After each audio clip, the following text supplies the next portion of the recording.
මම අහලා තියෙනවා ලස්සන කතාවක්. මේ භවයේදී කෙනෙක් අපිට මොන ගැහෙන්නේ කාරණා තුනක් හින්දා.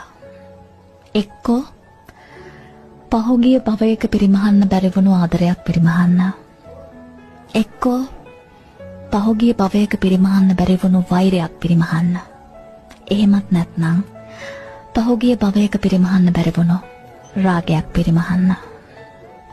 ආදරය නිසා ඔබේ හිතට දැනෙන වේදනාව ඔබට දරා ගන්න බැරි නම් අපි ඔබෙන් එක ප්‍රශ්නයක් අහන්නම්.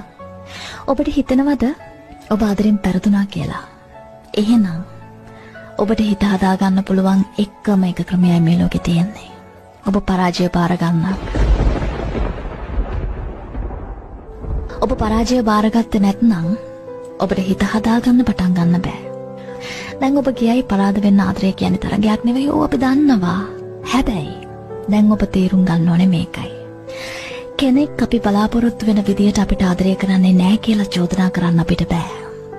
අපි බලාපොරොත්තු වුණු විදියට අපිව බලාගත්තේ නැහැ, ළඟ හිටියේ නැහැ කියලා චෝදනා කරන්න අපිට බෑ. සරලවම කියනවා නම් හිතින් යන අය වදින්න අලල නවත්තන්න අපිට බෑ.